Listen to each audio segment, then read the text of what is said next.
Das hier ist PS5, ein Monsterteil. Es gibt zwei PS5-Versionen, die digital und die regulär. Der einzige Unterschied ist, dass die regulär noch ein Laufwerk hat und eure Blu-rays, eure UHD-Blu-rays reinschieben könnt und dass die 100 Stutz mehr kostet. Speicher haben beide gleich viel, 800 GB etwa. Beide können 120 Hz, UHD, haben eine superschnelle SSD, Raytracing beherrscht. Es gibt also wirklich von der Leistung null Unterschiede.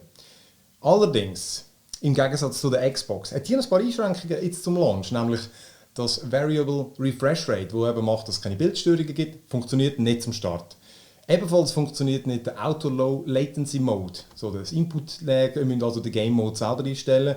Das hat es alles noch nicht. Und die könntet ihr ja erweitern mit der SSD, normale M2, aber der Slot innen dran ist noch nicht aktiv. Das heisst, Pech gehabt, den könnt ihr noch nicht brauchen. Gerade wo wir beim Brauchen sind, wenn ihr eure PSVR-Brille brauchen dazu, dann müsst ihr euch bei PlayStation so einen Adapter bestellen. Der ist gratis, aber der ist nicht dabei. Und sonst könnt ihr sie nicht brauchen. Was wir bedenken, die Konsole jetzt, der Höchweg, steht sie ja eigentlich so. Aber es gibt hier noch einen Ständer dazu, wo sie ein bisschen stabiler steht.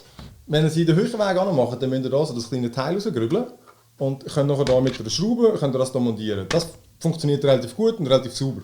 Das Problem ist, wenn ihr sie den queren Weg herstellen oder? So. Weil jetzt, wenn ihr sie drauf tun, dann gewackelt sie. Und der Ständer da, das ist so schwer.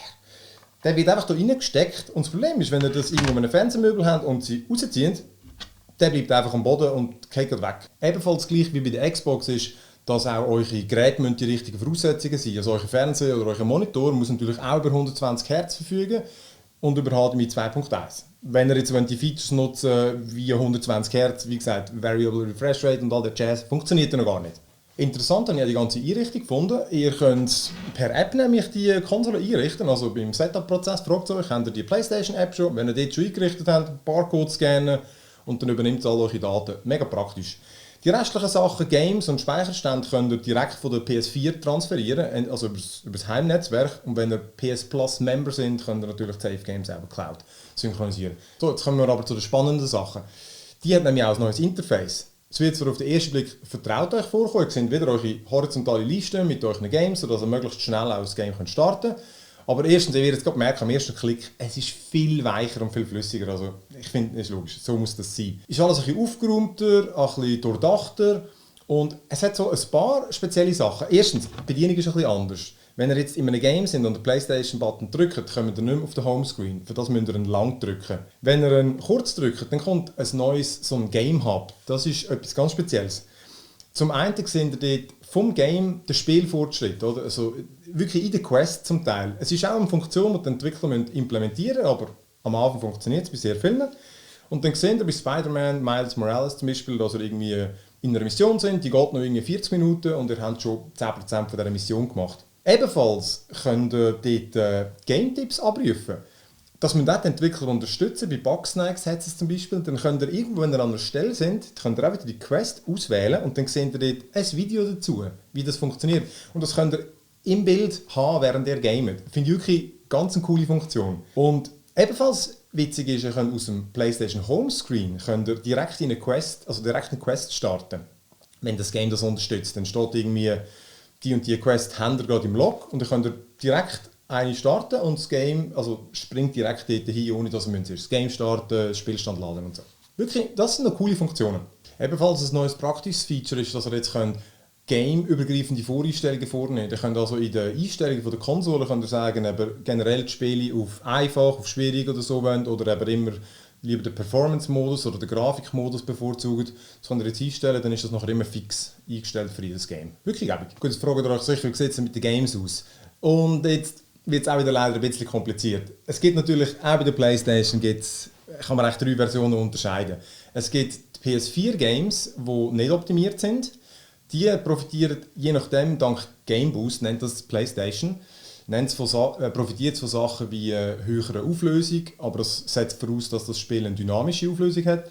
Höhere Framerate, das setzt wiederum voraus, dass das Spiel eine freigeschaltete Framerate hat. Wenn es die beiden Sachen nämlich nicht hat, dann laufen die genau gleich. Dann gibt es natürlich auch die optimierten Spiele. Zum Launch sind schon wirklich diverse. Dort gibt es die PS4 und die PS5-Version, die ihr euch installieren könnt. Und die profitieren dann von Sachen wie höherer Auflösung, schneller Framerate oder Raytracing, neue Effekte und so. Eben, Spider-Man zum Beispiel hat dann bei der PS4-Version den 60-Frames-Modus, wirklich, der ist ganz geil.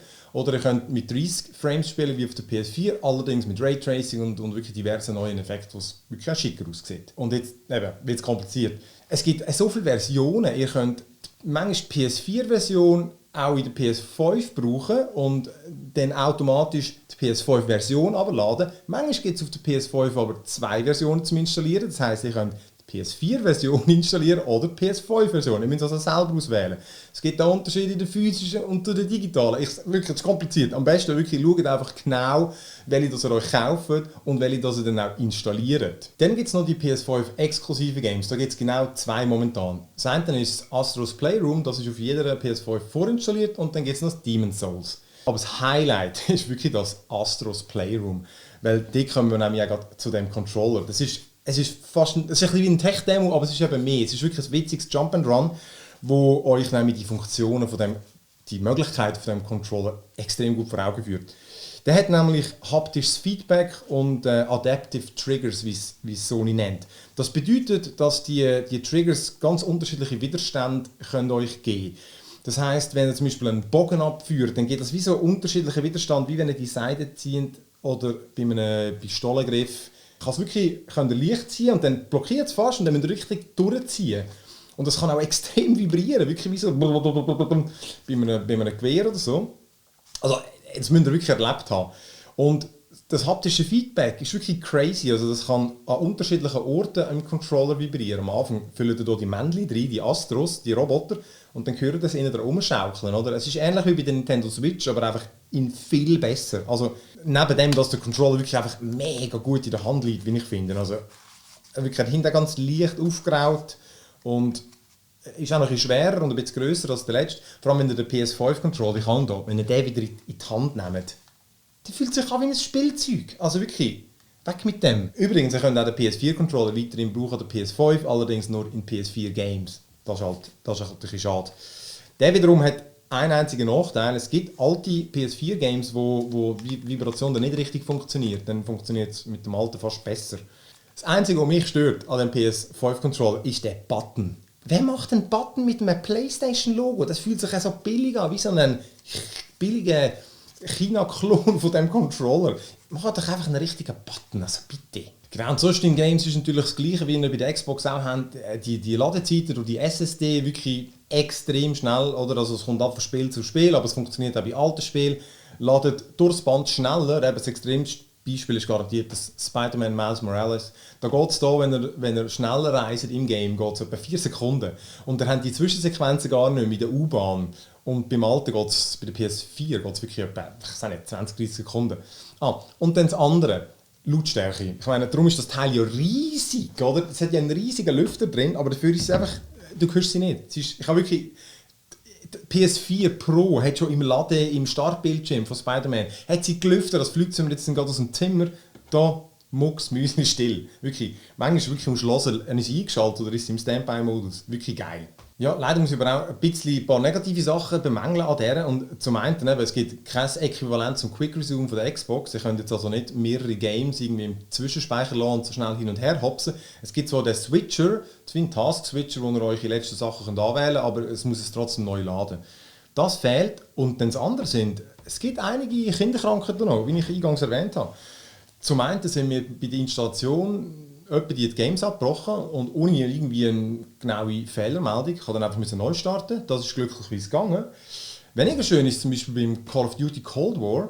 Das hat mir bei der Installation abgebrochen und dann die einzige Lösung aktuell war, die Konsole wipen. Wirklich einfach alles löschen, neu installieren. Ist lässig, oder? Ich meine, irgendwie 600 GB nochmal runterladen und ich habe natürlich vergessen, meine ganzen Video-Captures aufzunehmen. Ja, das hat mich dann doppelt angeschissen. Und ja, wo wir es gerade beim Speicher haben, die da hat ja eben 825 GB oder so. Und von dem her haben wir etwa 600 GB frei. Ich habe sie schon locker gefüllt bei meinem Testen. Und eben, als ich das Call of Duty installiere, ist es schon voll gewesen. Also, und da ihr keine Möglichkeit habt, seid ihr erweitern momentan. Ihr könnt zwar eure externen Festplatten anschliessen, aber dort könnt ihr nur alte Games, also PS4-Games, drauf installieren. Und dann das andere, was ich auch zu bemängeln habe, ist halt, wie gesagt, abwärtskompatibel ist es nur bis zur PS4. Rest PS3 und so, für das müsst ihr irgendwie PS Now oder so benutzen, aber könnt ihr hier nicht benutzen. Ja, alles in allem sind die beiden Next-Gen-Konsolen, finde ich, sind sich sehr ähnlich. Auch hier oder, läuft alles ein bisschen schneller, die alten Games. Das Zeug sieht schöner aus, ihr habt nur 120 Hz, UHD, sofern dann eben die ganzen Games das nutzen und ihr den Fernseher dazu habt. Die Ladezeit, wirklich, da sind die neuen Konsolen auch endlich im PC-Zeitalter angekommen. Sie ist super leisig und wirklich hat einfach mit dem Controller ein einzigartiges Feature, wo wir einfach mal erlebt haben. Schade ist, dass sie halt noch ein paar Kinderkrankheiten hat, aber da wird Sony hoffentlich auch ausmerzen. Und da bin ich eigentlich wirklich verdammt gespannt, was für Games wird in Zukunft rauskommen, die der hoffentlich wird nutzen. Und ja, ich gehe jetzt ein bisschen Spider-Man gamen. Ciao zusammen!